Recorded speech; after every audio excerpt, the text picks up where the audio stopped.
बोलो जयकारा बोल मेरे श्री गुरु महाराज की जय। सभी गुरुमुख प्रेमियों से सप्रेम जय सच्चिदानंद।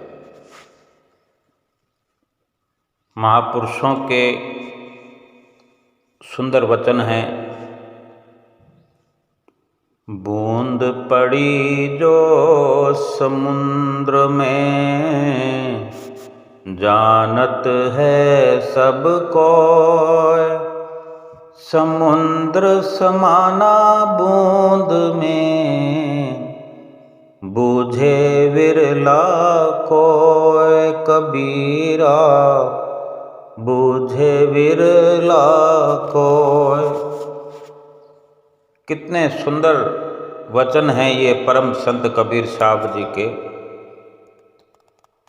कि एक बूंद का सागर में समा जाना।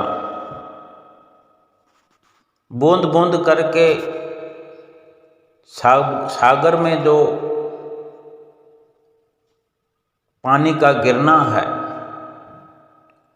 इसको बड़ी आसानी से समझ सकते हैं हम सब। हर इंसान समझता है कि बूंद बूंद से सागर भर जाता है, बूंद बूंद से गागर भर जाता है। इसको समझना बहुत आसान है,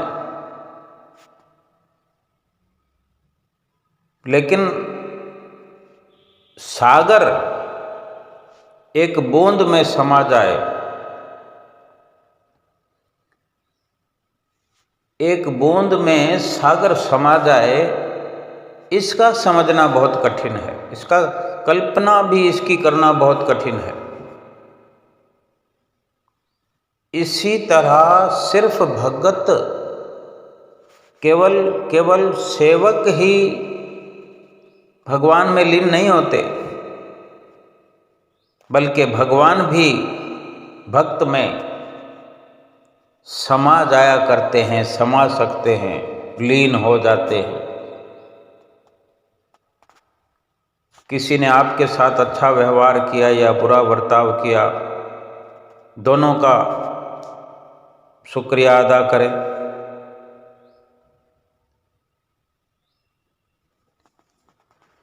दोनों से सीख मिलती है, सबक मिलता है।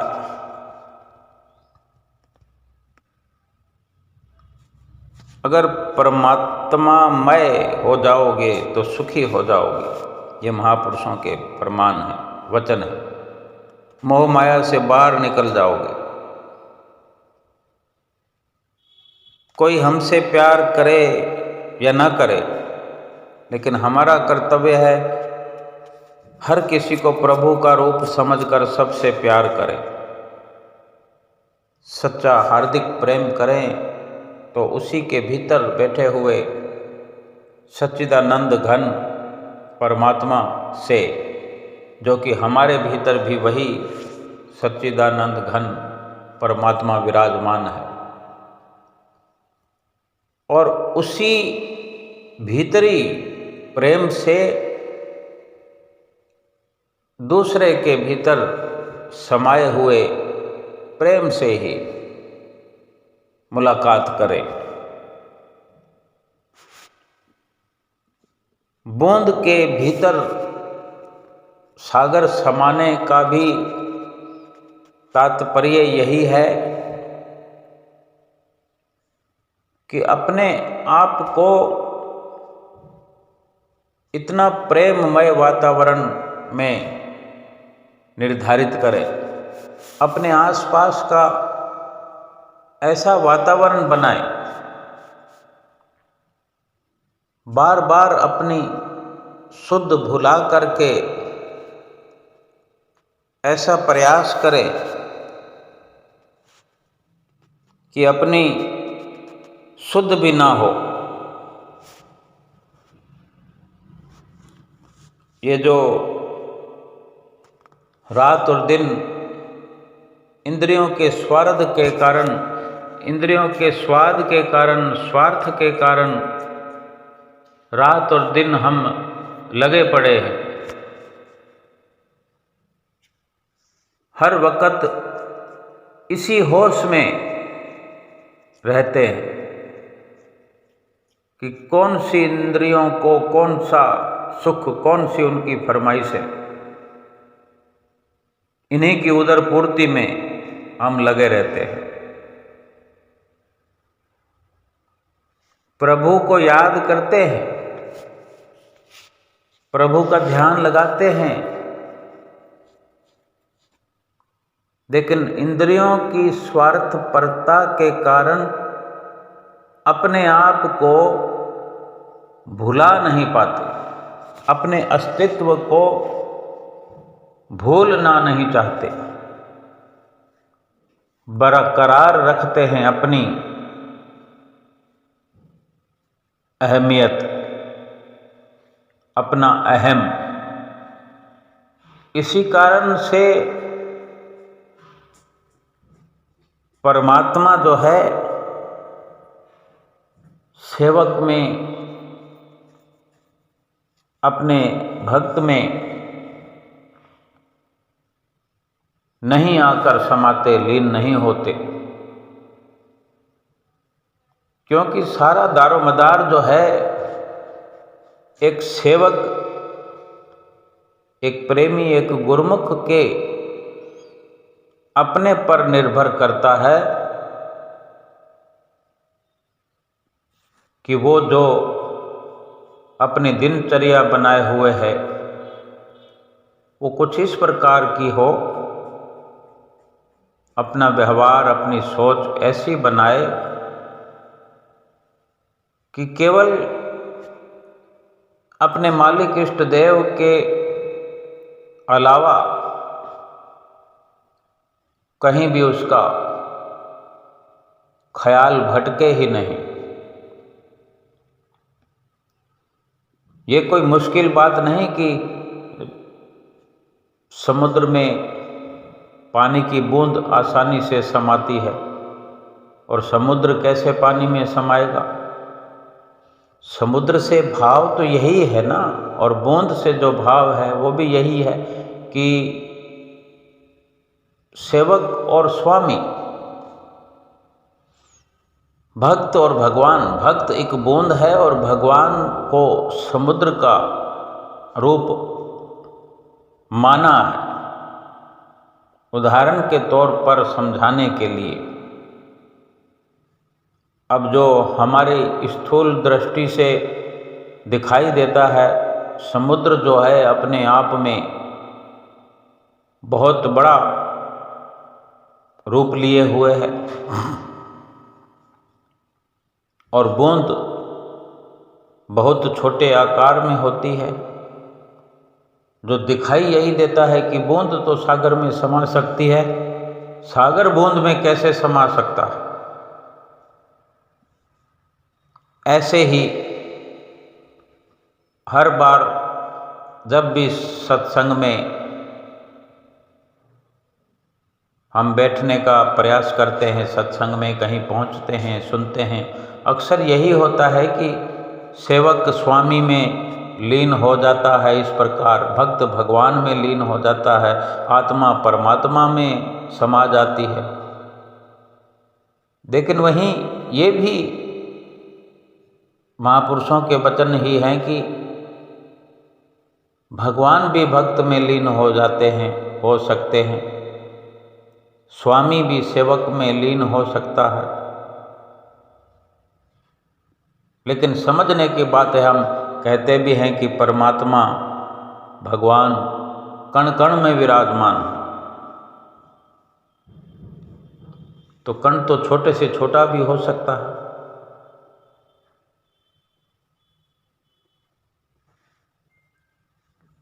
यानी भाव के नजरिए से,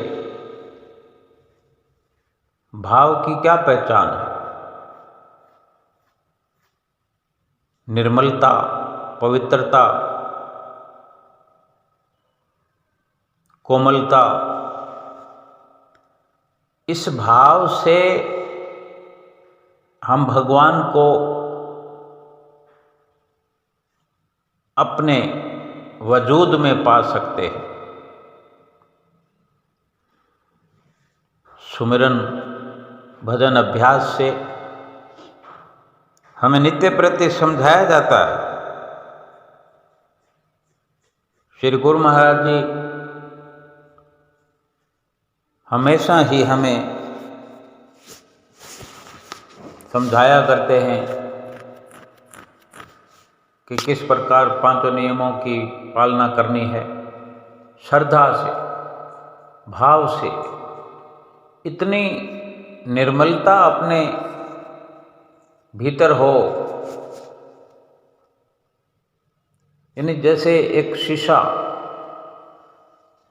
1 इंच का भी शीशा हो, गोल हो, चौकोर हो, अपना चेहरा देखने के लिए पर्याप्त है। इस प्रकार से उस शीशे के टुकड़े को निश्चिंतता से स्थिर करेंगे और उसमें शक्ल देखने की कामयाबी हासिल कर सकते हैं।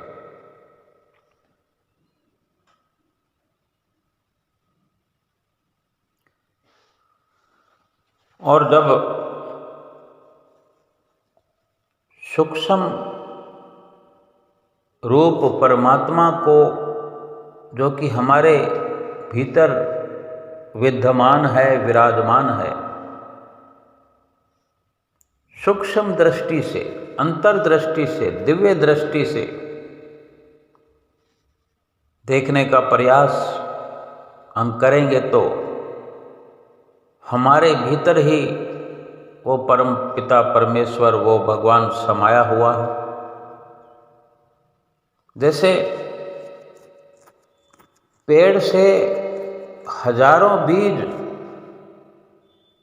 पैदा होते हैं,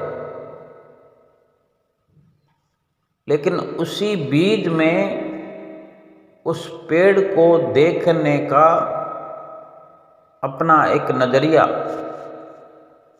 अपनी दृष्टि, जिसको दिव्य दृष्टि या सूक्ष्म दृष्टि हम कहें कि एक सोच गहराई वाली, और हकीकत तो यही है कि उस बीज में ही पेड़ छिपा हुआ है। लेकिन ये जानना हमारी सोच के अनुसार वो कठिन से कठिन हम स्वयं बना लेते हैं। और जो बीज को इस नज़रिए से देखता है कि एक बीज में एक पेड़ तो छिपा हुआ है ही, लेकिन पेड़ बन जाने पर उस पेड़ से फिर कितने बीज, और फिर कितने बीजों से और कितने पेड़, और कितने पेड़ों से फिर बीज, यानी एक बीज से जंगल का जंगल बन सकता है। ये अपनी शुद्ध निर्मलता वाली सोच, निर्मल हृदय, पाक साफ विचार, जब तक मोह माया से दूरी ना बने,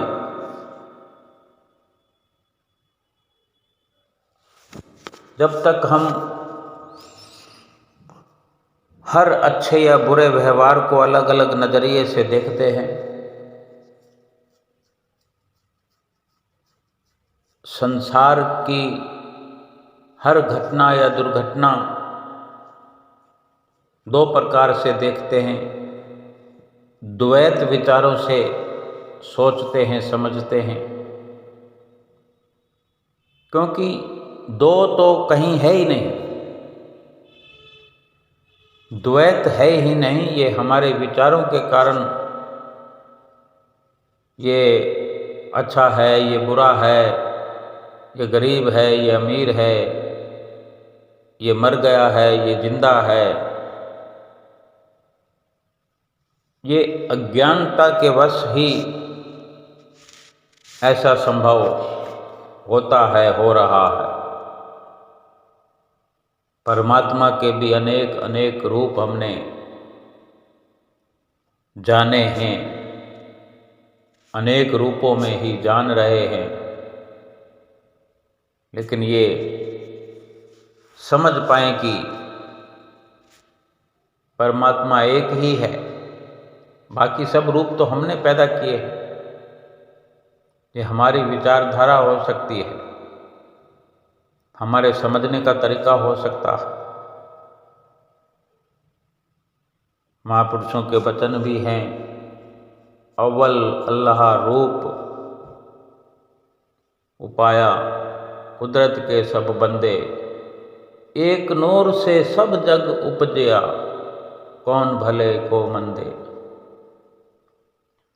उसी एक परमपिता परमेश्वर के रूप से ये सारा संसार उपजा हुआ है। हर किसी इंसान में उस परमात्मा की जोत जगमगा रही है, लेकिन क्या हम मानते हैं? पता लगने पर भी क्या ऐसा जानने की या समझने की कोशिश करते हैं? बस एक ही रटी रटाई भाषा हमारी है कि ये बड़ा है, ये छोटा है, ये गोरा है, ये काला है, ये वहाँ रहता है, वो वहाँ रहता है। सभी के अंदर उसी परमात्मा का नूर है।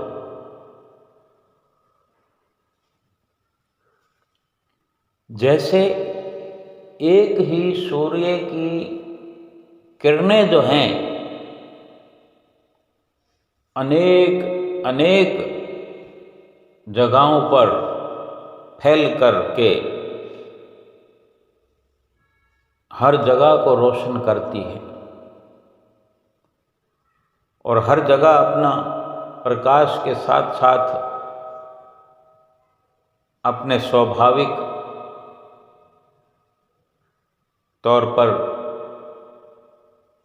गर्मी का सबको एहसास कराती है। किरणें सब जगह उस सूर्य की किरणें ही तो विद्यमान हैं और उसी से ही सूर्य का अनुभव भी होता है। हर किरण में सूर्य का अनुभव होता है, सूर्य के तापमान का पूरा अनुभव होता है।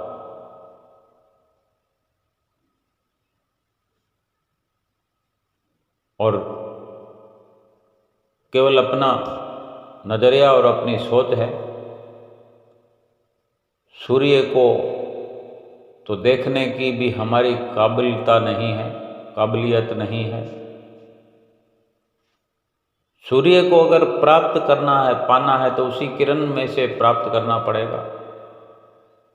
पेड़ को अगर प्राप्त करना है तो उसी बीज से प्राप्त करना पड़ेगा। भगवान को भी पाना है तो अपने भीतर, अपने घट में, अपने हृदय से ही प्रकट करना पड़ेगा और पाना पड़ेगा। किस प्रकार प्रभु परमात्मा भक्त में, सेवक में समाया हुआ है, ये जानने की जरूरत है, ये समझने की जरूरत है। हमको कहीं जा करके, इस शरीर से चल करके, दौड़ भाग करके प्रभु से एकाकार नहीं होना, बल्कि अपने ही भीतर विराजमान उस परमात्मा से रूबरू होना है, उसी से एकाकार होना है, उसी से मुलाकात करने की जरूरत है, उससे बात करने की जरूरत है। वो कैसे मुमकिन है?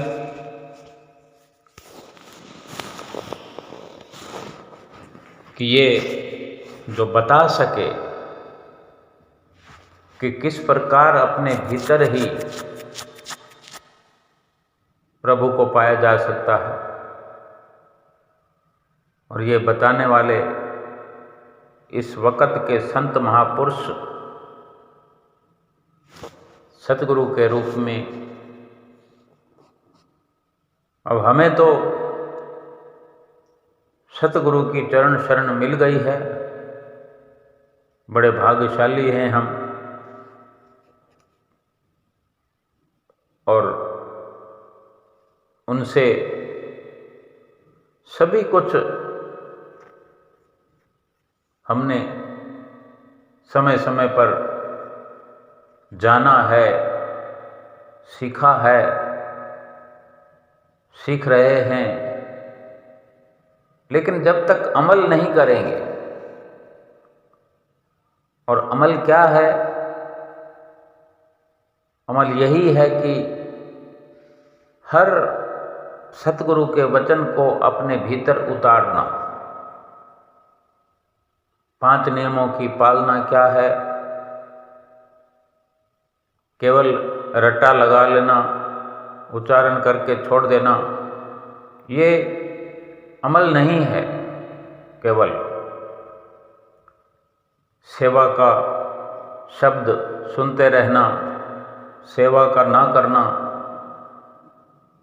कैसे सेवा के नियम का फिर अमल होगा? सत्संग सुनना और सत्य की कसौटी पर खरे ना उतरना,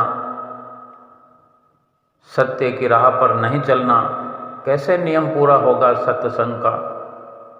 दर्शन करना, और दर्शन करके इन्हीं दर्शनों को अपने भीतर स्थापित करना,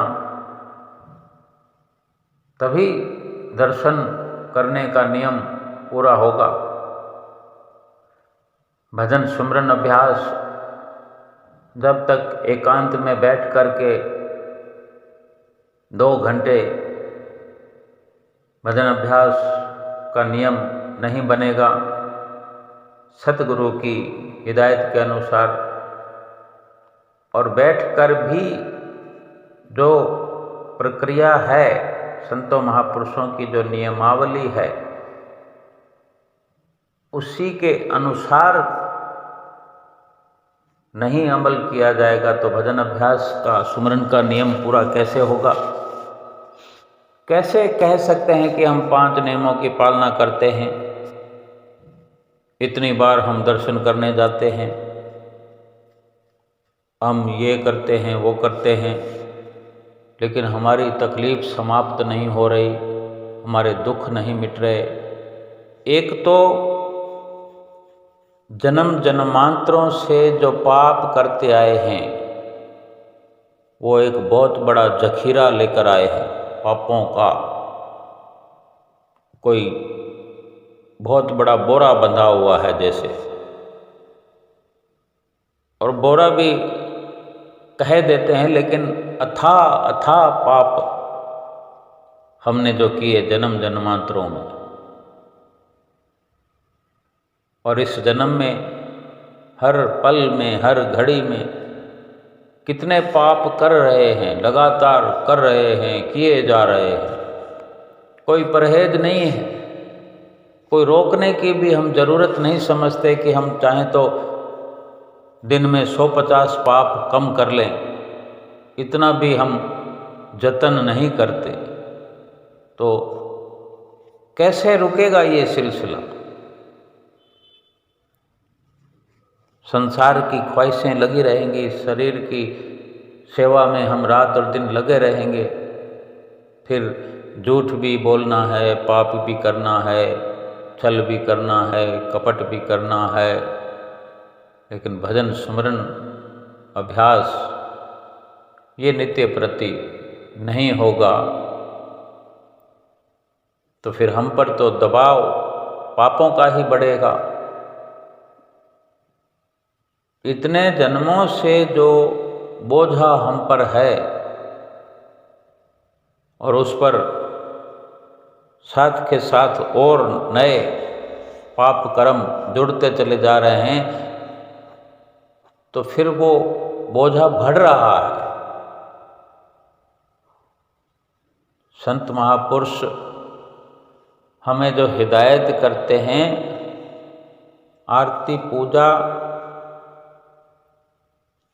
गाते हुए, आरती घुमाते हुए, ज्योत की थाली घुमाते घुमाते उस ज्योत को अपने भीतर होने का जरिया बनाए, उसी के माध्यम से भीतर की ज्योत प्रकट करें,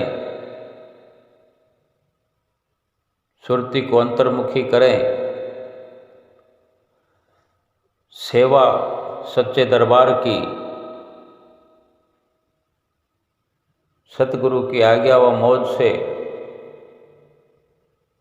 एक निश्चित रूप से किया करें।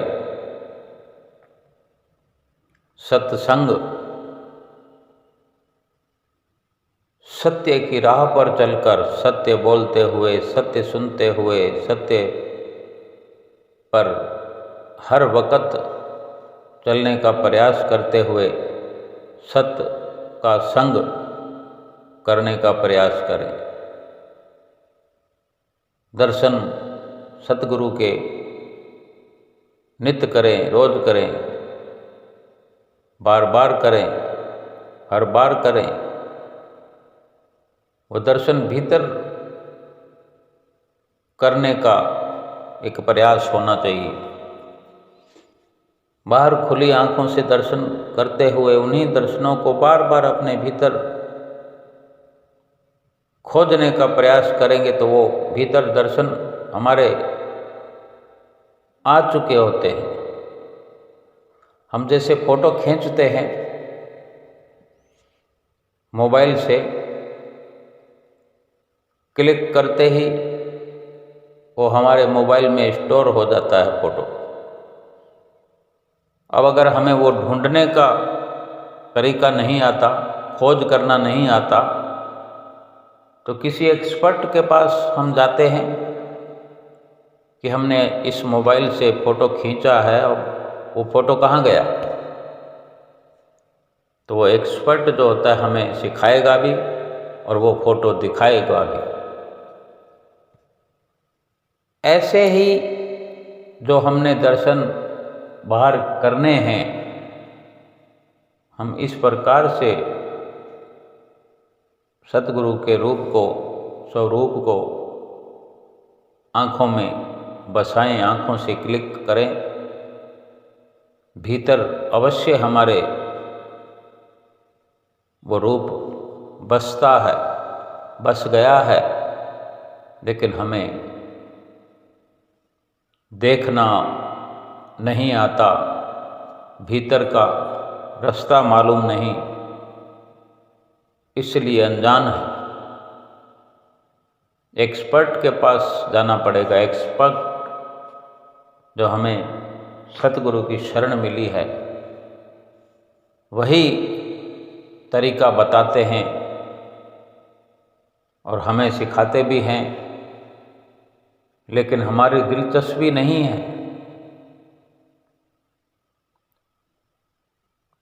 हमारी दिलचस्पी भगवान को देखने में नहीं है। इंसानों के फोटो क्लिक कर करके, रिश्ते नातों के फोटो खींच खींच करके अपने भीतर स्टोर कर चुके हैं, इकट्ठे कर चुके हैं। उन्हीं को बार बार अंतःकरण की गैलरी में जा कर के देखने की एक आदत सी हो गई है। अपना कोई फ़ोटो खींचते हैं तो बार बार उसको देखते हैं, कभी इधर लगाते हैं, कभी उधर लगाते हैं। और ये आदत जो है परमात्मा से हमें दूर करती जा रही है। ये जो नाकामी है कि किस प्रकार परमात्मा हमारे भीतर हमें दिखाई देना चाहिए और नहीं दिखाई देता, ये नाकामी है कि हम संसार और संसारिकता में ही रचे हुए हैं, लीन हैं।